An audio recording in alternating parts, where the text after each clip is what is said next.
2024 সালের 4 August curfew, গুলি আর রক্তে ভেজা আরেকটি উত্তাল দিন।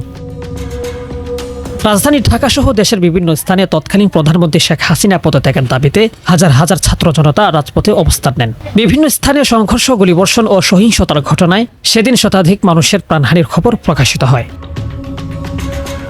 সেদিন সকালে সিরাজগঞ্জের এনায়েতপুর থানায় কয়েক হাজার আন্দোলনকারী হামলা চালান। প্রথম দফায় পুলিশের অনুরোধে তারা সরে গেলেও দুপুরে আবার থানায় ফিরে এসে হামলা ও লুটপাটের ঘটনা ঘটে।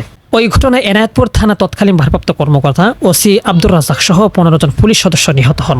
একই ঘটনায় 3 জন আন্দোলনকারীও নিহত হন। এদিকে ঢাকার ফার্মগেট পুলিশের গুলিতে একাদশ শ্রেণীর শিক্ষার্থী গোলাম নাফিজ নিহত হন। রক্তাক্ত অবস্থায় তাকে রিকশায় করে হাসপাতালে নেওয়ার দৃশ্য সামাজিক যোগাযোগ মাধ্যমে ছড়িয়ে পড়লে জনমনে তীব্র প্রতিক্রিয়া সৃষ্টি হয়। পরিস্থিতির অবনতির মধ্যে দুপুরের পর ফেসবুক, মেসেঞ্জার, হোয়াটসঅ্যাপ সহ মেটার বিভিন্ন সেবা এবং মোবাইল ইন্টারনেট বন্ধ করে দেওয়া হয়।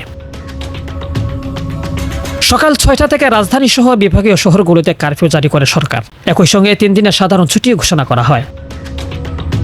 বিকেলে ঢাকা মেডিকেল কলেজ হাসপাতাল থেকে 4 নিহতের মরদেহ নিয়ে বিক্ষোভকারীরা কেন্দ্রীয় শহীদ মিনারে অবস্থান নেন। শাহবাগের দিকে যাওয়ার সময় পুলিশ মিছিলে বাধা দেয়। এদিন বিভিন্ন শিক্ষা প্রতিষ্ঠানের শিক্ষার্থীরা হলের তালা ভেঙে হলে প্রবেশ করেন।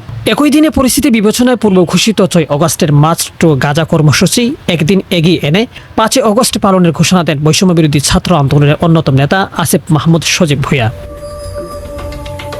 কর্মসূচি এগিয়ে আনার বিষয়ে জাতীয় নাগরিক পার্টির যুগ্ম সদস্য সচিব তারেক রেজা বলেন, 6 অগস্ট পর্যন্ত অপেক্ষা করলে পরিস্থিতি বদলে যেতে পারে এবং ঢাকা প্রবেশের পথ বন্ধ করে দেওয়া হতে পারে। তাই আন্দোলনের গতি বজায় রাখতে এবং লক্ষ্য অর্জনের উদ্দেশ্যে কর্মসূচি একদিন এগিয়ে আনার সিদ্ধান্ত নেওয়া হয়।